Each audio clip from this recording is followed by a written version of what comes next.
second show of the year, and we're here to keep you up to date on everything BSHS. Okay, Blaine, let's get started. With the new school year underway, there are some unfamiliar faces passing you in the hallways, and we're not talking students. Recently, our own Sierra Sweeney and Zach Sharp sat down with 2 new teachers here at BSHS. Hi, I'm Kim Boleski. I'm the new school nurse for Bonner Spring High School. What are you excited about for this year? I'm just excited to get to know a lot of different people and get to know the students and help them out with anything they need. And what are 3 things you hope to accomplish as the new nurse?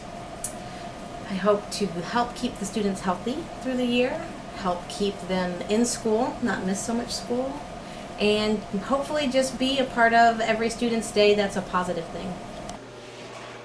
So when you see them in the hallways, make them feel welcome. Speaking of feeling welcome, that's the approach our administration is taking by welcoming the community this past Friday to visit the new weight room. Ashley Peterson caught up with Mr. Joe to get the view on the new addition. Yeah, why did we invent this little weight room over here?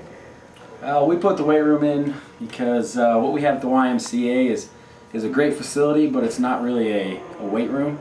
It's a good cardio room, good fitness center, but it's hard to develop athletes in what we had over there. We brought in a lot of powerlifting equipment, things that are going to help develop our athletes and get much stronger, much faster, and in turn help our sports programs and kids that aren't involved in sports, help them get stronger and help them just feel better about themselves. Okay, what are some privileges of having this weight room here? Some privileges. Well, it's really gonna speak for itself. We can do so much more things in here. We just have much more equipment. We're gonna get a lot more done. Kids are gonna see a lot more benefits, and that's gonna carry over into a lot of different things. How does this affect your class time? This makes my class much more effective. Over at the Y, we're very limited on what we could do. It was very difficult to get really anything going, get kids excited over there. Over here, this is our own facility. We're working on getting a stereo in here. We can crank the music, we can really get them pumped up and work hard. All right, now, okay, I'm gonna throw in a new one for you. All right. Who do you have to thank for this weight room? Our administration has just really pushed for this. They really did a good job. They took the proposal to the board, and the Board of Education funded the majority of this. Also the community. There's a lot of people in the community that have stepped up and donated some money and really helped make this a reality. It's a much needed thing for our high school, for our athletes, for our classes, and it will show much improvements. If you want more information, check out the school website. Hey Blaine, the school website has a lot of valuable information on it. Yes, it does, Victoria. And those of you working on your senior project, all you have to do is check out the website to know when all of your forms are due. This week, Mackenzie Lofton sat down with these 3 seniors to talk about the projects they chose to do.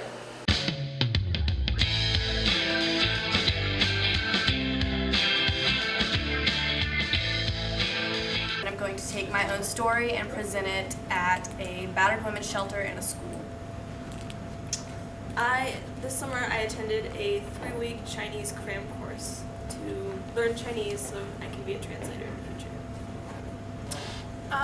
For my senior project, I am going to do volunteer work for the city of Edwardsville and beautify the boat ramp down there by the river. It's going to be awesome.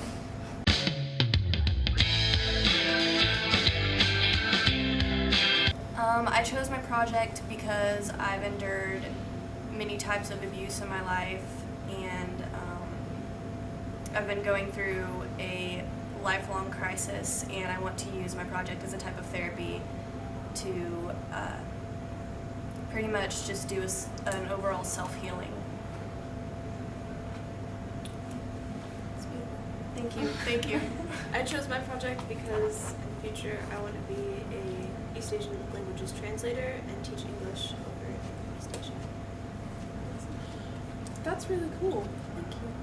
I chose my senior project because I love nature and being outdoors, and I have a passion for just being outside. The best of luck to those three, as well as the rest of the senior class as they close out their final year. Last year, if you remember, Mr. Bouquet and Mr. Munch collaborated and came up with the BirdHouse Project. It was a project aimed at individuals who are having a hard time coping with the loss of a loved one. And this year they are still up and running. Our own Matt Kaufman sat down with Mr. Munch to see how the program has grown and where it is going. The BirdHouse Project is a book that Mr. Fouquet, the English teacher, and I wrote. It's a book about what I went through personally after my son Blake was killed in a car accident December 23rd of 2005. It's actually already going where it needs to be, and that's in the hands of the people that need it. Anybody that's stuck in a crisis after tragedy, those are the people that we really hope it gets in our hands. Of course, we'd love it to go to Oprah, but right now our focus is just the one person at it. We have a second book coming out. Their second book will be out in about a month. It's Mr. Fouquet's story as a teenager, how he struggled and kind of just made some poor decisions, and how he's rebuilt his life. You can get more information about the BirdHouse Project at our website, thebirdhouseproject.com. It tells you all about us and the story. A lot of people have already been touched by the work the BirdHouse Project has done, and many more will be affected as it climbs to new heights.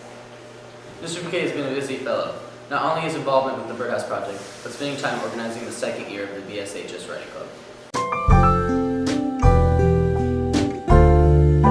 This is Mr. Fouquet, and I was asked to talk about Writing Club. Writing Club is an organization where we deal with creative nonfiction, fiction. It can be short stories, poetry. If you've got a manuscript of anything that you're working on, even if you're working on a paper for class, we can look at that. We meet every 4 weeks during activity time. We do have meetings after school once a month just to give writers another opportunity to sit down with me. We call that after hours, and we have coffee, talk about books, talk about writing. It's a pretty exciting time. But most excitingly this year, we have 3 awards that will be given out every couple months. We have 2 scheduled poetry readings at 5:15 here in town, a poetry night for students to go down there and read their work to friends, families, and students. And we're also going to do a publication at the end of the year. We're actually going to order some books of student work. So we're really excited about it. If you have any questions, you can come by and see me. So, if you're interested, stop by and see Mr. Fouquet for more information. After a short break, Dustin Gilbert will be back with a look at sports.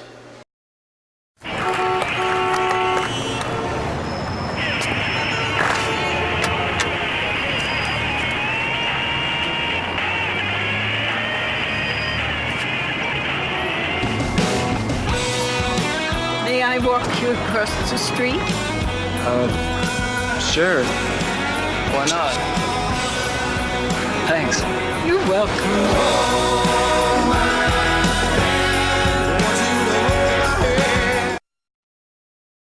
Alright, sports fans, BHS has been busy in all facets of the sporting arena. Rising above them all has been the stellar performance of our soccer team. Currently, they stand at 4-0, winning a close overtime game 3-2 against Mill Valley this past Monday. Next up is the Bishop Ward at 4:30 today. Over to another type of football, our varsity Braves have had a tough go of things so far.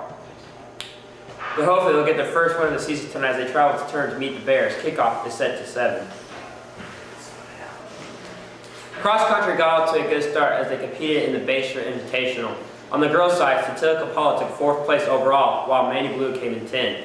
In the boys' race, TJ Kimbrough came in 5th, followed by Matt Kaufman, who finished 7th.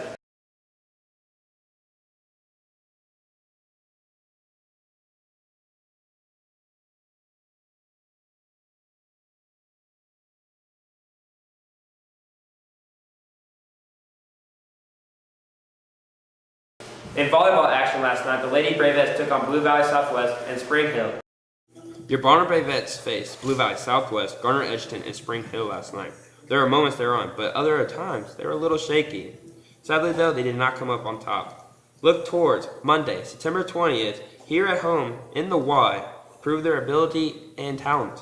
So come out, support your Lady Bravettes.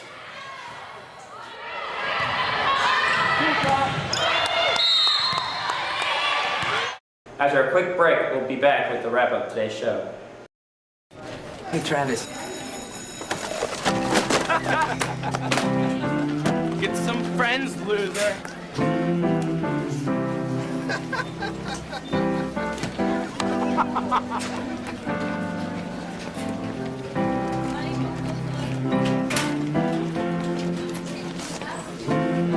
Bro, you alright, man?